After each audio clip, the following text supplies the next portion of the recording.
Internal Revenue Code 877A. Tax Responsibilities of Expatriation. A. General Rules. For purposes of this subtitle. 1. Mark-to-market. All property of a covered expatriate shall be treated as sold on the day before the expatriation date for its fair market value. 2. Recognition of gain or loss. In the case of any sale under paragraph 1a, notwithstanding any other provision of this title, any gain arising from such sale shall be taken into account for the taxable year of the sale, and b. Any loss arising from such sale shall be taken into account for the taxable year of the sale to the extent otherwise provided by this title, except that Section 1091 shall not apply to any such loss. Proper adjustment shall be made in the amount of any gain or loss subsequently realized for gain or loss taken into account under the preceding sentence, determined without regard to paragraph 3. 3. Exclusion for certain gain. A. In general. The amount which would, but for this paragraph, be includable in the gross income of any individual by reason of paragraph 1 shall be reduced, but not below zero, by $600,000. B. Adjustment for inflation. I. In general. In the case of any taxable year beginning in a calendar year after 2008, the dollar amount in subparagraph A shall be increased by an amount equal to I. Such dollar amount multiplied by 2. The cost of living adjustment determined under Section 1, F. 3, for the calendar year in which the taxable year begins, by substituting calendar year 2007 for calendar year 2016 in subparagraph A. 2 thereof. 2. Rounding. If any amount as adjusted under clause I is not a multiple of $1,000, such amount shall be rounded to the nearest multiple of $1,000. B. Election to defer tax. 1. In general. If the taxpayer elects the application of this subsection with respect to any property treated as sold by reason of subsection A, the time for payment of the additional tax attributable to such property shall be extended until the due date of the return for the taxable year in which such property is disposed of, or, in the case of property disposed of in a transaction in which gain is not recognized in whole or in part, until such other date as the Secretary may prescribe. 2. Determination of tax with respect to property. For purposes of paragraph 1, the additional tax attributable to any property is an amount which bears the same ratio to the additional tax imposed by this chapter for the taxable year solely by reason of subsection A, as the gain taken into account under subsection A, with respect to such property bears to the total gain taken into account under subsection A, with respect to all property to which subsection A applies.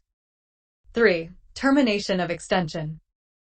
The due date for payment of tax may not be extended under this subsection later than the due date for the return of tax imposed by this chapter for the taxable year, which includes the date of death of the expatriate, or, if earlier, the time that the security provided with respect to the property fails to meet the requirements of paragraph 4, unless the taxpayer corrects such failure within the time specified by the Secretary. 4. Security. A. In general. No election may be made under paragraph 1 with respect to any property unless adequate security is provided with respect to such property. B. Adequate security. For purposes of subparagraph A, security with respect to any property shall be treated as adequate security if I. It is a bond which is furnished to and accepted by the Secretary, which is conditioned on the payment of tax and interest thereon, and which meets the requirements of Section 6325, or 2. It is another form of security for such payment, including letters of credit, that meets such requirements as the Secretary may prescribe. 5. Waiver of certain rights. No election may be made under paragraph 1 unless the taxpayer makes an irrevocable waiver of any right under any treaty of the United States which would preclude assessment or collection of any tax imposed by reason of this section.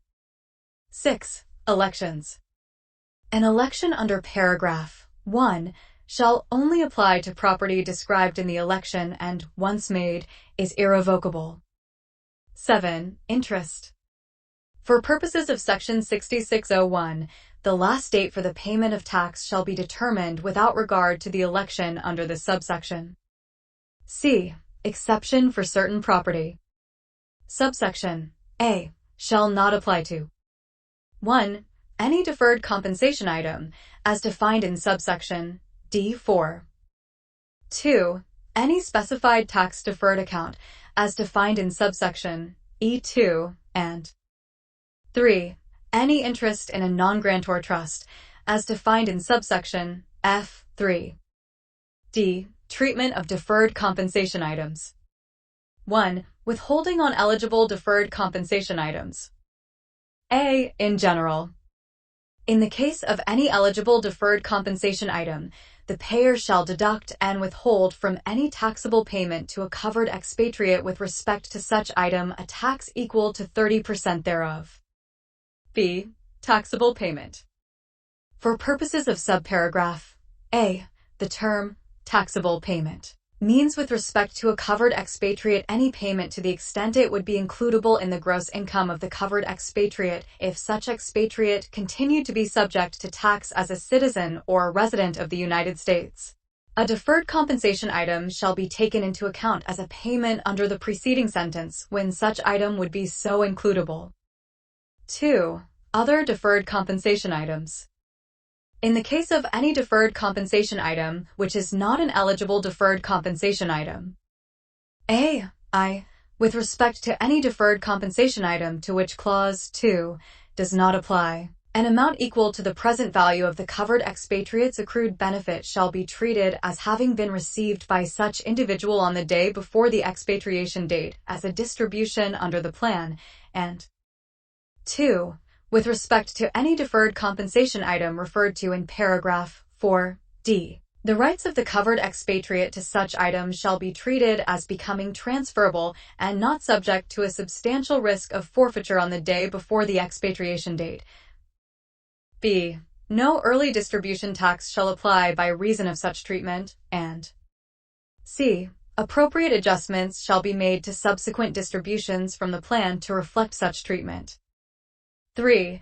Eligible deferred compensation items. For purposes of this subsection, the term eligible deferred compensation item means any deferred compensation item with respect to which A. The payer of such item is I. A United States person, or 2. A person who is not a United States person but who elects to be treated as a United States person for purposes of paragraph 1. And meets such requirements as the Secretary may provide to ensure that the payer will meet the requirements of paragraph 1, and B. The covered expatriate I. Notifies the payer of his status as a covered expatriate, and 2. Makes an irrevocable waiver of any right to claim any reduction under any treaty with the United States in withholding on such item. 4. Deferred compensation item. For purposes of this subsection, the term deferred compensation item means A. Any interest in a plan or arrangement described in Section 219, G5. B. Any interest India a foreign pension plan or similar retirement arrangement or program. C. Any item of deferred compensation, and D. Any property or right to property which the individual is entitled to receive in connection with the performance of services to the extent not previously taken into account under Section 83 or in accordance with Section 83. 5. Exception. Paragraphs 1 and 2 shall not apply to any deferred compensation item to the extent attributable to services performed outside the United States while the covered expatriate was not a citizen or a resident of the United States. 6. Special rules. A. Application of withholding rules. Rules similar to the rules of subchapter B of Chapter 3 shall apply for purposes of this subsection. B. Application of tax. Any item subject to the withholding tax imposed under paragraph 1 shall be subject to tax under Section 871. C. Coordination with other withholding requirements. Any item subject to withholding under paragraph 1 shall not be subject to withholding under Section 1441 or Chapter 24. E. Treatment of specified tax-deferred accounts. 1. Account treated as distributed. In the case of any interest in a specified tax-deferred account held by a covered expatriate on the day before the expatriation date, A. The covered expatriate shall be treated as receiving a distribution of his entire interest in such account on the day before the expatriation date. B. No early distribution tax shall apply by reason of such treatment, and C. Appropriate adjustments shall be made to subsequent distributions from the account to reflect such treatment. 2. Specified tax-deferred account. For purposes of paragraph 1, the term specified tax-deferred account means an individual retirement plan, as defined in Section 7701A 37, other than any arrangement described in subsection K or P of Section 408, a qualified tuition program, as defined in Section 529, a qualified ABLE program, as defined in Section 529A, a Coverdell Education Savings Account, as defined in Section 530, a Health Savings Account, as defined in Section 223, and an Archer MSA, as defined in Section 220. F. Special rules for non-grantor trusts. 1. In general. In the case of a distribution, directly or indirectly, of any property from a non-grantor trust to a covered expatriate, A. The trustee shall deduct and withhold from such distribution an amount equal to 30% of the taxable portion of the distribution, and B. If the fair market value of such property exceeds its adjusted basis in the hands of the trust, gain shall be recognized to the trust as if such property were sold to the expatriate at its fair market value. 2. Taxable portion. For purposes of this subsection, the term taxable portion means, with respect to any distribution, that portion of the distribution which would be includable in the gross income of the covered expatriate if such expatriate continued to be subject to tax as a citizen or a resident of the United States. 3. Non-grantor trust.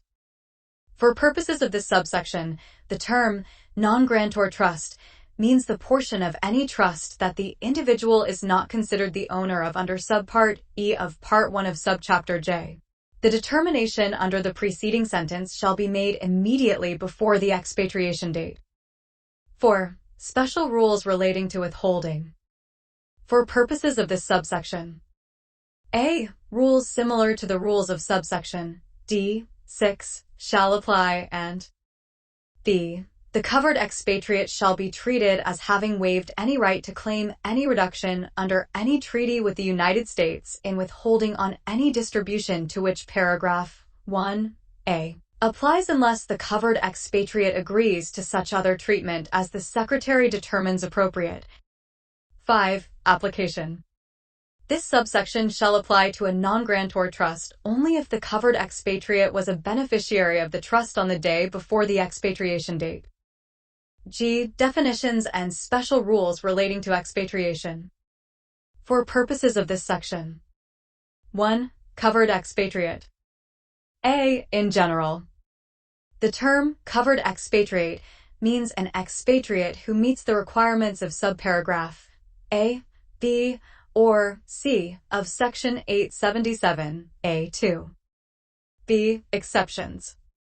An individual shall not be treated as meeting the requirements of subparagraph A or B of Section 877A2 if I, the individual, I, became at birth a citizen of the United States and a citizen of another country and, as of the expatriation date, continues to be a citizen of, and is taxed as a resident of, such other country, and 2. Has been a resident of the United States, as defined in Section 7701, B1A2, for not more than 10 taxable years during the 15 taxable year period ending with the taxable year during which the expatriation date occurs, or 2I. The individual's relinquishment of United States citizenship occurs before such individual attains age 18 and a half, and 2. The individual has been a resident of the United States, as so defined, for not more than 10 taxable years before the date of relinquishment. See covered expatriates also subject to tax as citizens or residents. In the case of any covered expatriate who is subject to tax as a citizen or resident of the United States for any period beginning after the expatriation date, such individual shall not be treated as a covered expatriate during such period for purposes of subsections D1 and F and Section 2801. 2. Expatriate. The term expatriate means A. Any United States citizen who relinquishes his citizenship, and B. Any long-term resident of the United States who ceases to be a lawful permanent resident of the United States within the meaning of Section 7701, B6. 3. Expatriation date. The term expatriation date means A. The date an individual relinquishes United States citizenship, or B. In the case of a long-term resident of the United States, the date on which the individual ceases to be a lawful permanent resident of the United States within the meaning of Section 7701, B6. 4. Relinquishment of citizenship. A citizen shall be treated as relinquishing his United States citizenship on the earliest of A. The date the individual renounces his United States nationality before a diplomatic or consular officer of the United States pursuant to paragraph 5 of Section 349, A, of the Immigration and Nationality Act, 8 U.S.C. 1481, A5. B. The date the individual furnishes to the United States Department of State a signed statement of voluntary relinquishment of United States nationality confirming the performance of an act of expatriation specified in paragraph 1, 2, 3, or 4 of Section 349, A, of the Immigration and Nationality Act, 8 U.S.C. 1481, A1, 4. C. The date the United States Department of State issues to the individual a certificate of loss of nationality, or D. The date a court of the United States cancels a naturalized citizen's certificate of naturalization. Subparagraph A or B shall not apply to any individual unless the renunciation or voluntary relinquishment is subsequently approved by the issuance to the individual of a certificate of loss of nationality by the United States Department of State. 5. Long-term resident. The term long-term resident has the meaning given to such term by Section 877E2. 6. Early distribution tax. The term early distribution tax means any increase in tax imposed under Section 72, T, 220, F, 4, 223, F, 4, 409A, A, 1, B, 529, C, 6, 529A, C, 3, or 530, D, 4. H. Other rules. 1. Termination of deferrals, etc. In the case of any covered expatriate, notwithstanding any other provision of this title. A. Any time period for acquiring property which would result in the reduction in the amount of gain recognized with respect to property disposed of by the taxpayer shall terminate on the day before the expatriation date, and B. Any extension of time for payment of tax shall cease to apply on the day before the expatriation date, and the unpaid portion of such tax shall be due and payable at the time and in the manner prescribed by the Secretary. 2. Step up in basis. Solely for purposes of determining any tax imposed by reason of subsection A, property which was held by an individual on the date the individual first became a resident of the United States. within the meaning of Section 7701, fee, shall be treated as having a basis on such date of not less than the fair market value of such property on such date. The preceding sentence shall not apply if the individual elects not to have such sentence apply. Such an election, once made, shall be irrevocable. 3. Coordination with Section 684. If the expatriation of any individual would result in the recognition of gain under Section 684, this section shall be applied after the application of Section 684. I. Regulations. The Secretary shall prescribe such regulations as may be necessary or appropriate to carry out the purposes of this section.